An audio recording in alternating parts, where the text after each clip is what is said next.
Have you ever felt guilty for doing less? Like the second you sit down to breathe, a voice inside starts whispering all the things you should be doing. Or have you ever canceled a meeting, taken a day off, or simply paused only to feel like you needed to explain yourself or earn it? You're not alone. You're not lazy. And you definitely ain't broken. You've been conditioned to believe that your worth is measured by how much you can endure. And today I want to interrupt that belief because it's not just stealing your rest, it's stealing your life. I'm Theresa Noye, your radical self-love coach.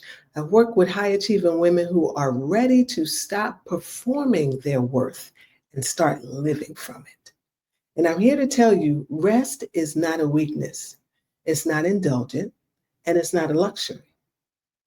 Rest is rebellion because we live in a world that celebrates overfunctioning.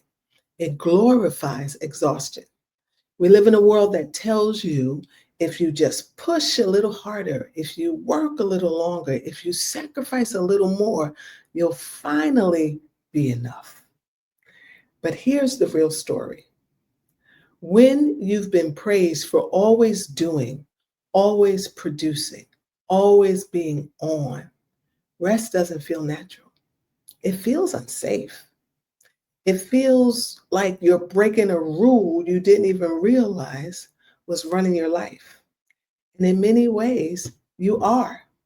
You're breaking the rule that says your value is in your productivity.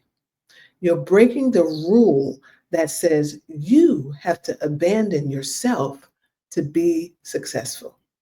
You're breaking the rule that says burnout is just the cost of a meaningful life. It's not. You don't have to burn down your body to build up your dreams.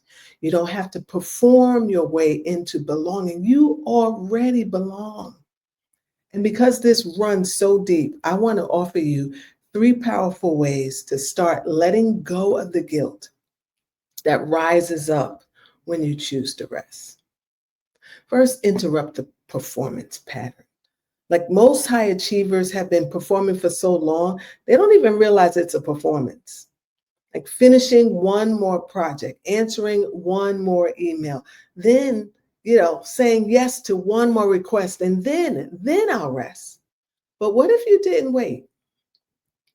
What if you let rest be the first thing you honored and not the last? Interrupting the pattern doesn't mean quitting your responsibilities. Okay, let's be clear. It just means refusing to abandon yourself in the name of them. It's noticing when you're sprinting on autopilot and stepping off that treadmill before you collapse. So start small. One conscious pause a day. Catch yourself before you autopilot into doing more. Ask this question: is this serving me? Or is it just soothing my fear of not being enough? That one question will change everything. Secondly, create a ritual of worthiness. Now, here's something that might sound radical.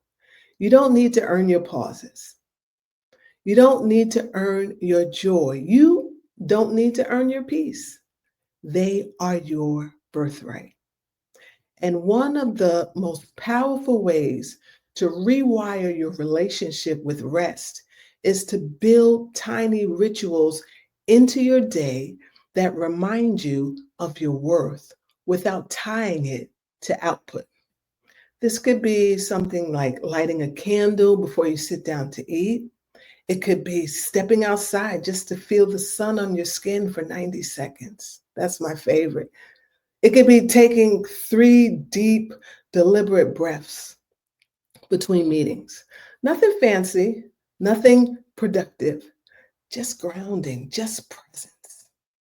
And these micro rituals send a louder message to your body and to your spirit than any productivity checklist ever could. It says, I matter now, not when I cross the finish line. Make presence a practice, not a prize. And then lastly, let guilt be a signal, not a stop sign. So if you're doing this work honestly, guilt will come up. Expect it. Like guilt is not a sign that you're doing something wrong. It's a sign that you're doing something new. When guilt rises because you said no, because you chose to rest, because you didn't over explain or overextend, don't rush to fix it. Just notice it and thank it for showing you where old programming lives and move forward anyway. Because the goal is not to never feel guilt. The goal is to not let guilt make your decisions for you. Every time you choose yourself in the presence of guilt, you strengthen your self trust. You build a new pattern, one where your needs are not the afterthought, one where your existence is not measured by your exhaustion. Rest will feel rebellious when you've been taught to betray yourself. Let it. Rest is resistance, rest is reclamation. And maybe, just maybe, rest is how you break the generational patterns of depletion that got handed to you without your consent. You are not here to run yourself into the ground, sis. You are not here to prove your worth through suffering. You are here to live fully, freely, joyfully.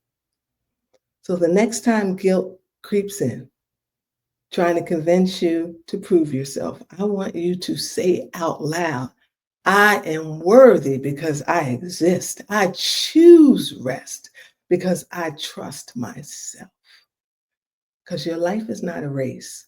Your value is not a transaction. And your rest is not up for negotiation.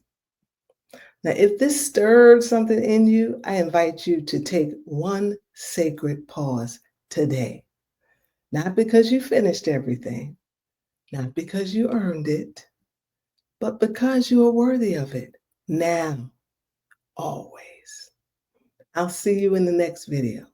But until then, choose yourself over and over again.